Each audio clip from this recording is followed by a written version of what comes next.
Sénégal. Je le connais depuis décembre 2010, où je me suis rendu à Dakar pour la première conférence. Je partais à la conquête du monde. Parce qu'aujourd'hui, mon réseau est dans 80 pays sur la Terre.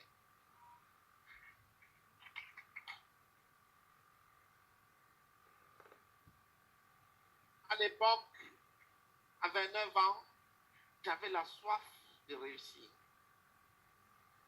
Et j'étais tombé sur un jackpot de business qu'il fallait expandre le business. En 8 mois, j'avais envahi le Cameroun. Et il fallait bien que je comprenne que je devais envahir l'Afrique. Et de l'Afrique attaquer l'Europe. Et de l'Afrique, l'Europe attaquer l'Amérique. Et ensuite attaquer le Moyen-Orient et une partie de l'Asie. C'est l'une des personnes les plus fortes dans ma vie, d'une classe exceptionnelle, d'une finesse sobre et surtout d'un cœur sans pareil.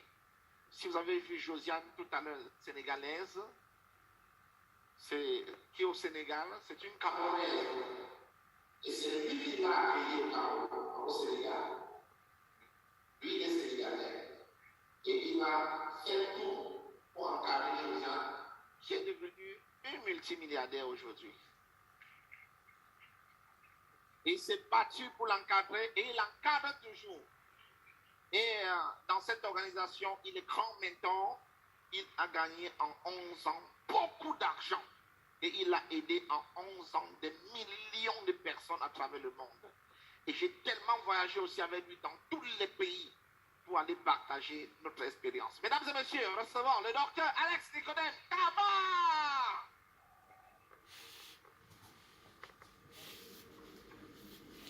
Alors, bonjour tout le monde. Bonjour le Cameroun. J'adore votre pays. Le Cameroun est fantastique. Papa, je vais dire pour la nationalité. Non, c'est sérieux. Hein? À part le Sénégal, le Cameroun, c'est le pays que j'ai visité le plus dans le monde.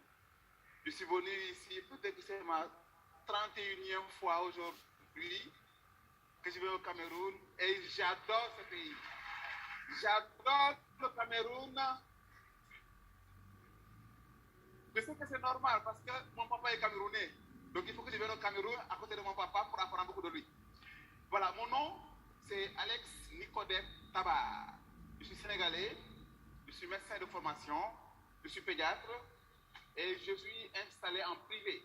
J'avais décidé de ne pas travailler pour quelqu'un et dès que j'ai fini mes études, je me suis installé en privé et Dieu soit loué, ça marche. Donc ça fait 13 ans maintenant que je suis installé à mon propre compte en tant que pédiatre dans le privé. Et c'est dans l'exercice de ma fonction de pédiatre que j'ai découvert cette activité fantastique qui a changé ma vie.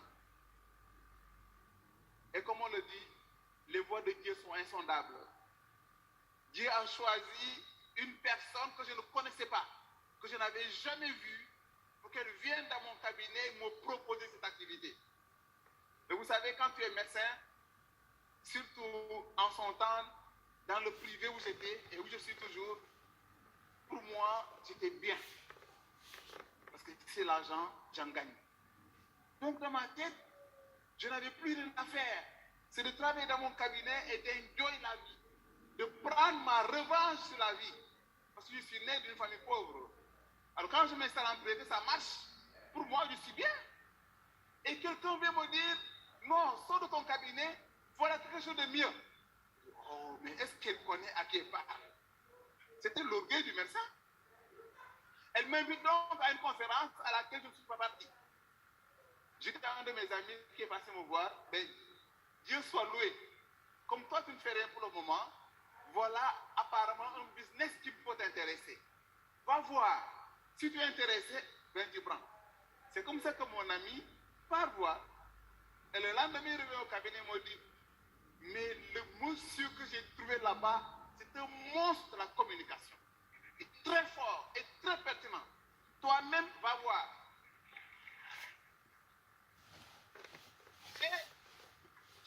poser des questions. Mais quel est ce monstre de la communication? Quelle est cette personne fantastique et très pertinente qui est venue au Sénégal et qui a vraiment bouleversé mon ami? Non, il faut que j'aille voir la personne. Le lendemain, quand j'ai fini mes consultations, j'ai juste appelé ma femme. Chérie, tu es à la maison? Elle me dit oui. Je dis bon, ok, viens. On va inviter à une conférence, on va y aller ensemble. Et c'est comme ça que, de façon nonchalante, je partais, je peux aller voir cette personne dont on m'en a parlé. J'arrive dans la salle, très en retard, je m'assois. 15 minutes après, c'était fini.